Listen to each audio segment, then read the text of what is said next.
District of Conservation is sponsored by the Committee for a Constructive Tomorrow, better known as CFACT. To learn more about our sponsor, head over to cfact.org. Thanks for listening to the program. This episode is brought to you by Michelob Ultra. Michelob Ultra is perfect for more than just the summer heat this year, because not only is it refreshing and crisp with only 95 calories, but Ultra is also the official beer sponsor of Team USA at the Olympic Games Paris 2024. Celebrate every point, race, and moment with Team USA and Michelob Ultra for the Olympic Games Paris 2024. Stock up on Michelob Ultra and cheer on Team USA.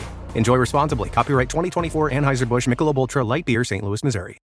Ryan Reynolds here from Mint Mobile. With the price of just about everything going up during inflation, we thought we'd bring our prices down. So to help us, we brought in a reverse auctioneer, which is apparently a thing. Mint Mobile Unlimited Premium Wireless. How to get 30, 30, bit to get 30, bit to get 20, 20, 20, bit to get 20, 20, bit to get 15, 15, 15, 15, just $15 a month? Sold! Give it a try at mintmobile.com/switch. $45 up front for 3 months plus taxes and fees. Promo rate for new customers for limited time. Unlimited more than 40 gigabytes per month. Slows full terms at mintmobile.com. Welcome to District of Conservation. I'm your host, Gabriella Hoffman. This podcast offers a sober examination into all things hunting, fishing, shooting sports, energy, environment, and the public policy surrounding it. And this podcast also specializes in original interviews that you won't hear elsewhere. Here's what I have for you today. This morning, Vice President Kamala Harris has selected her running mate in Minnesota Governor and self-proclaimed sportsman Tim Walz. Now, we're going to hear a lot of the media say that he's a sportsman. He represents most sportsmen and sportswomen in the country. And most of us who support the Second Amendment or management of wolves or bears were extremists. You're going to see the media narrative tout him as like the harbinger of what sportsmen and women conservationists are. But in this quick deep dive into his record, I will point out a lot of glaring holes and gaps in his so-called conservationist record, and where I think his very far left extremist views will outweigh his so-called sportsman credentials. If you look, though, into his views on the Second Amendment and energy and environment, he's a net zero proponent. It is scary stuff, and that outweighs anything remotely conservationist about him. He is one of those sportsmen, sadly, who enable people, especially radical preservationists, net zero proponents, to erase our livelihoods, to make life more increasingly difficult by phasing away from reliable energy into unreliable clean energy, so to speak. And this guy's record from his time in Congress, which was perhaps a little more moderate, to now 2 terms into his governorship, very far to the left. He's almost as far left as Bernie Sanders. That's telling you a lot. So first, I will examine his congressional record, and then we'll see what accomplishments and statements he has had since his time in Congress, now 2 terms into governor of Minnesota.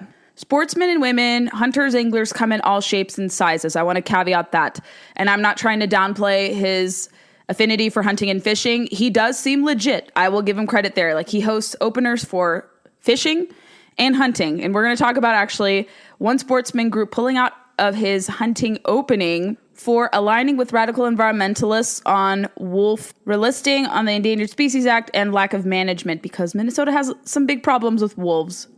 And I'm not trying to say that I'm the authority on all things sportsmen and women, but we see people who tout these credentials. They claim to speak for all of us, that those of us who don't agree with them, we're the extremists, we're the outliers. But he seems to be in the minority. I know plenty of Democrats who are sportsmen and women who do not cede to animal rights activists, who do not cede to radical environmentalists, for prohibiting, even in an incremental form or incremental fashion, our way of life, whether it is your ability to own guns lawfully or the types of hunting you do. So it's great that he hosts openers for fishing and hunting season. I wish my governor did that. Every state is different in terms of how they celebrate hunting, but Minnesota has a deep-seated hunting culture. So whether it's Republicans or Democrats, this has been like a long-standing tradition. But let's go into his record more, as I promised. Looking at his overall record in Congress, according to GovTrack.us. So they show in a 2018 report card for now Governor Walz, he is positioned in the center left. So not quite in the center, but not quite far left.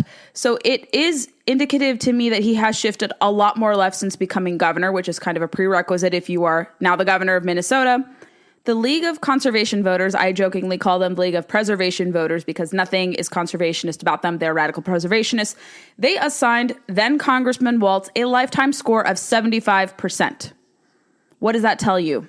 According to their scorecard where he achieved a 75% lifetime score, I'm looking at the most recent votes that he took, a lot of the more recent stuff on some of the more polarizing issues. Blocking protections for gray wolves, he was a non-vote. He didn't vote on reforming NEPA. He did not vote on a so-called anti-climate solutions resolution. He didn't vote on eliminating environmental justice. Where he did vote is a farm bill that was not as conservationist. And he had a lot of missing votes in 2018, amazingly. But if you're curious to see how he voted in Congress, you do see that evolution from kind of moderate guy to full-blown net zero proponent. This is included in the show notes if you're curious to do a deep dive. Let's move into some of his more recent actions as governor. I mentioned, of course, his hunting and fishing openers. I want to point you to a recent controversy involving one of the more recent openers, the 2023 deer hunting opener, which is a long-standing hunt in Minnesota. The Minnesota Deer Hunters Association in May of 2023 snubbed the governor's deer opener given his positions on firearms and wolves. They voted unanimously to stay away because of stances that are, quote, in direct opposition to our mission. This is the first of its kind snubbing that happened, and they cited his growing list of gun control bills that he signed into law and efforts to ban wolf management in the state. While this is a great event designed to celebrate the pastime that we all love and cherish, MDHA will not be participating this year, the group said in a statement posted on its Facebook page. Until our governor represents the interests of wild deer and deer hunters around the state, we cannot in good conscience support the 2023 event. We encourage you to still celebrate this exciting time of year. We know we will be. We will continue to review our position on our support of the governor's deer opener in future years.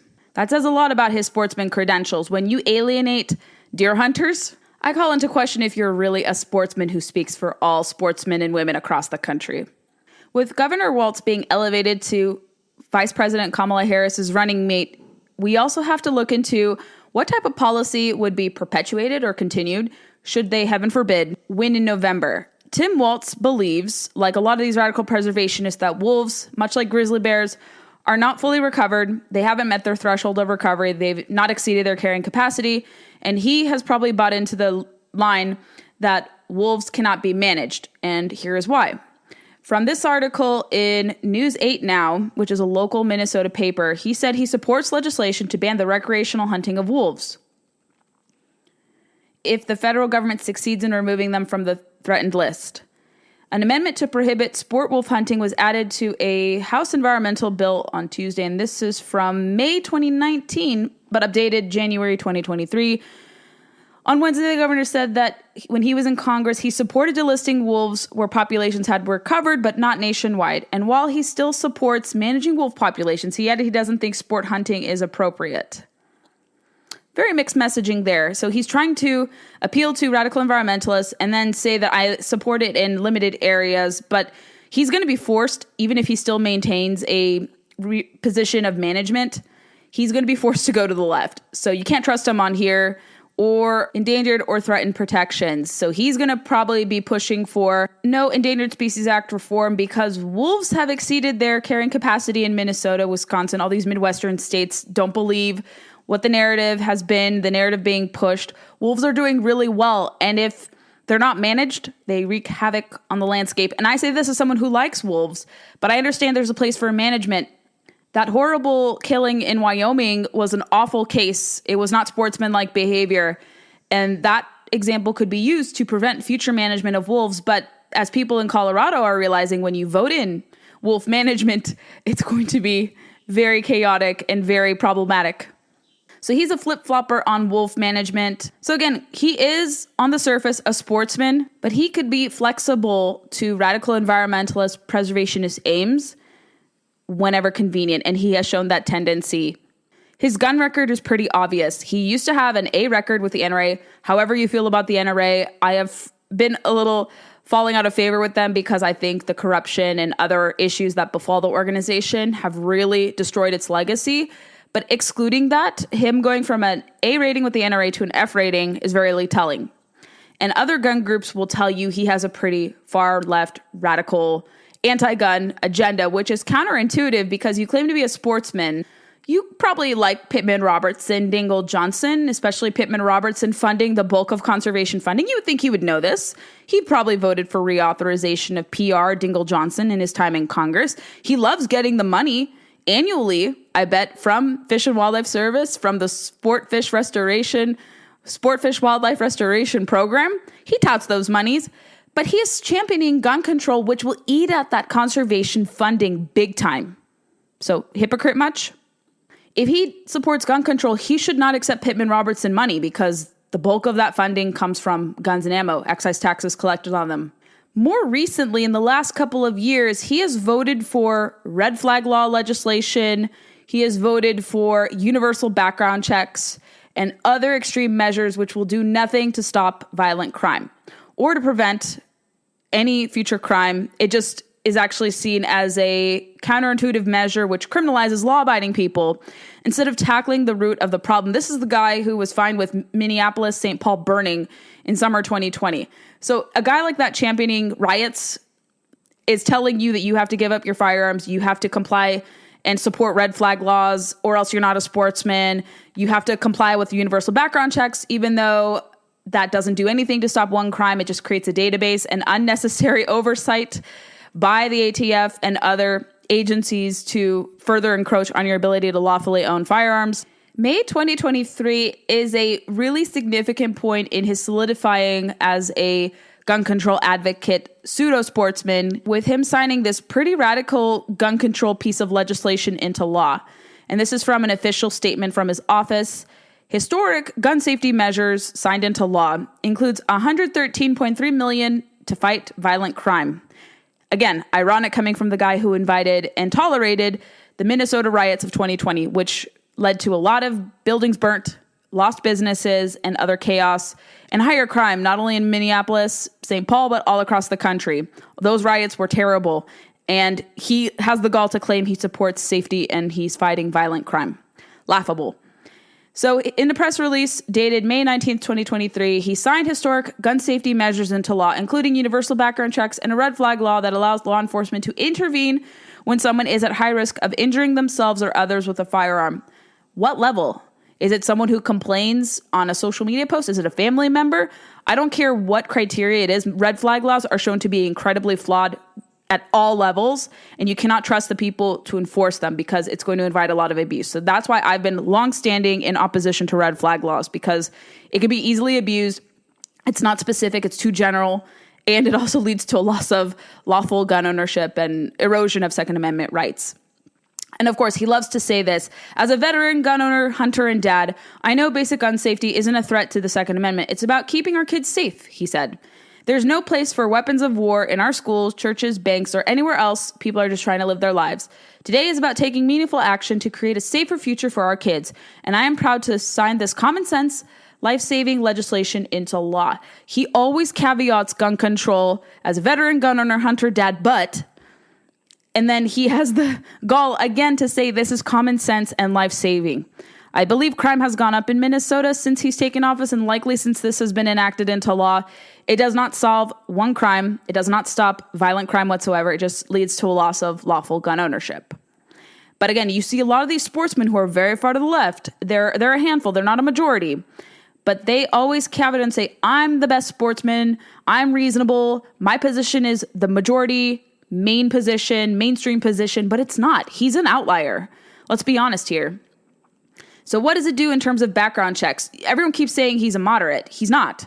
Universal background checks. It requires a background check for private party transfers of pistols and semi-automatic weapons. Most guns are semi-automatic. A background check is not required for a private transfer of a hunting rifle or between immediate family members. Both parties must retain a copy of the record transfer for 10 years. Extreme risk protection order, aka red flag laws, allows a family member, guardian, city or county attorney, or police chief to intervene when someone is at high risk of injuring themselves or others with a firearm. How is this enforced? Tell me this cannot be ripe with abuse. This is definitely ripe with abuse, given how broad it is. What if someone is out to get someone and they deputize, a family member? What if it's a family member who's not close to you, who's aggrieved, and they report you as being somewhat of a risk or so-called risk to yourself or your family? There are a lot of family members who are out to get each other. Not in my family, but I could imagine some people in Minnesota, like crazy suburban women who don't like guns, and they have a family member who might be Republican, a gun owner. What is to say that that family member who is aggrieved and has grievances against a particular family member, hypothetically speaking, to stop them from red flagging someone? Definitely problematic. Let's see what else the package includes. The Bureau of Criminal Apprehension. It appropriates $43 million over 4 years for the Bureau of Criminal Apprehension to combat violent crimes statewide. This investment will provide increased funding for BC lab analysis, analytics support, and to continue partnerships with local law enforcement. He shot his credibility when, again, 2020 riots and the subsequent aftermath of that. He's not serious. Now let's move over to what he's done on climate and energy issues. This is going to be fun to dissect and analyze, and we'll put any doubts you had about him being a so-called moderate, folksy sportsman to bed. February 7th, 2023. Governor Walz signs bill moving Minnesota to 100% clean energy by 2040. Senate File 4 is the name of the bill. Minnesota will take steps to lower greenhouse gas emissions, combat the climate crisis, there you go with that buzzword, and create new clean energy jobs. The new law ensures Minnesotans will continue to have reliable, affordable, and safe energy resources. Climate change impacts the lives and livelihoods in every corner of our state, said Governor Walz. Minnesota will continue to lead the way on combating climate change and will create clean energy jobs in the process.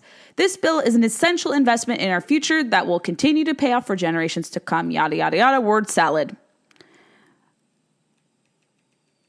Electric utilities in Minnesota have already made significant strides towards carbon-free energy, with a decline in carbon emissions of 54% from 2005 to 2020.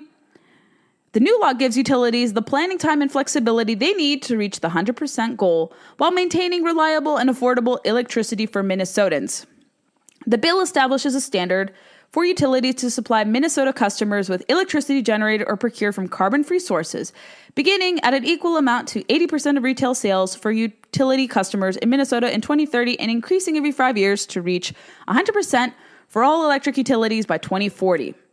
The bill also requires that by 2035, an amount equal to at least 55% of an electric utility's total retail electric sales to customers in Minnesota must be generated or procured from eligible energy technologies.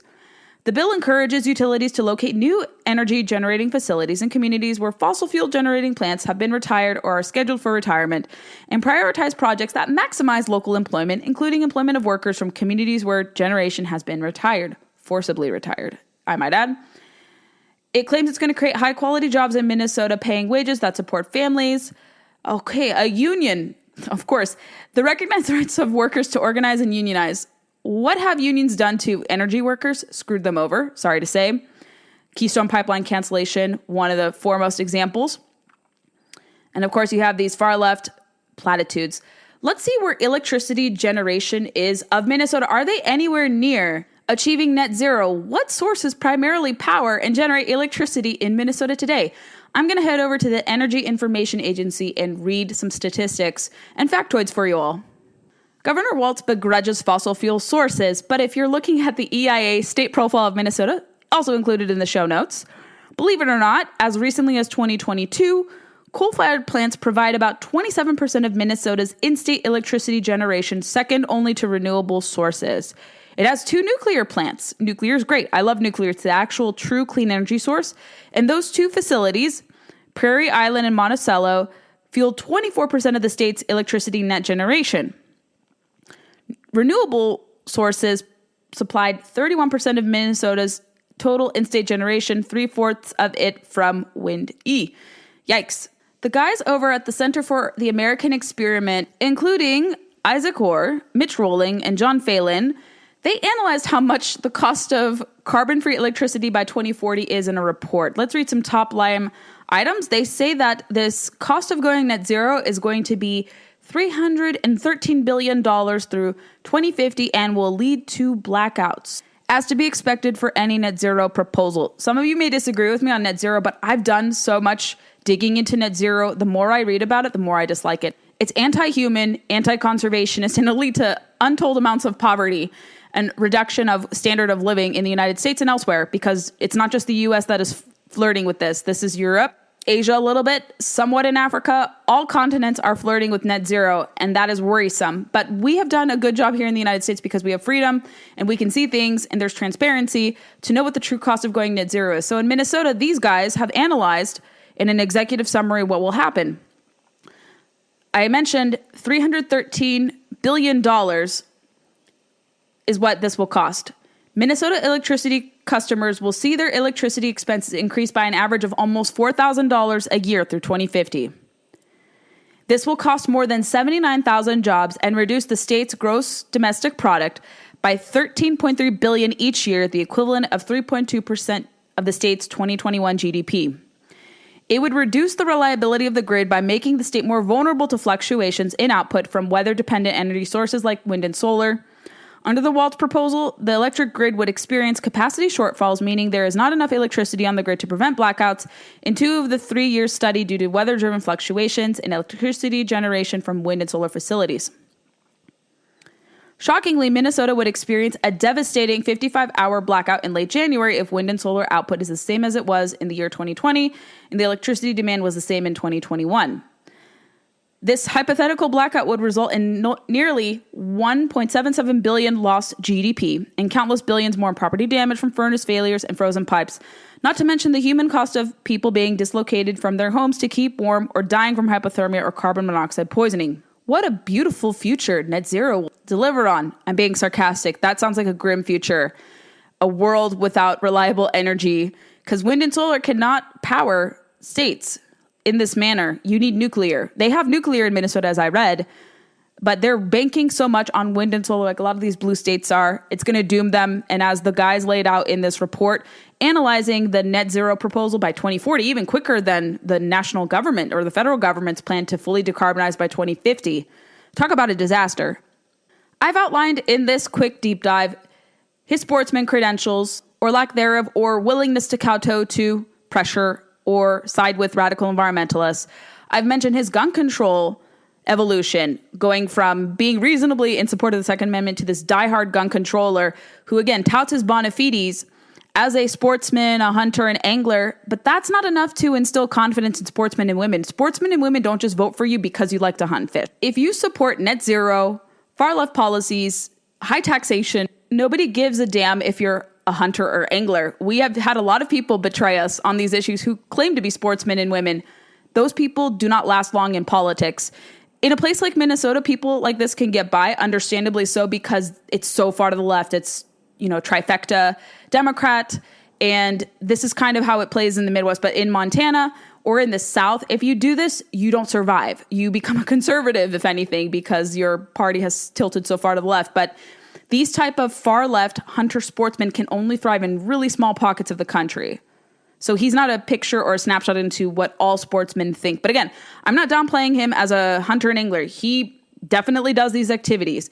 And it's a really weird thing. I'm not the biggest fan of J.D. Vance. I don't think his selection moves the needle. I'm not fond of some of his economic positions. I worry he would support the Return Act or promote the Return Act if he were to be VP, but maybe we can clamp down on him and pressure him to not support that. He's a little more malleable, but again, not my favorite person.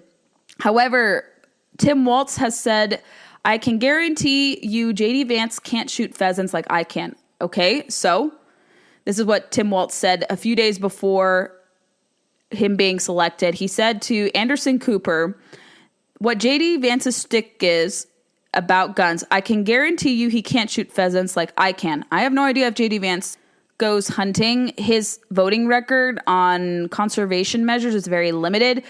I worry, though, like I said, if he would have continued in the Senate, if the Senate bill for the Return Act would come, I would worry that he would support that, but maybe he would be nudged opposite because you don't want to alienate hunters and anglers in such a manner. But he could be more swayed than Tim Walz, I think. Again, Vance is not my favorite person. I have a lot of qualms about his economic positions, but he is for the Second Amendment.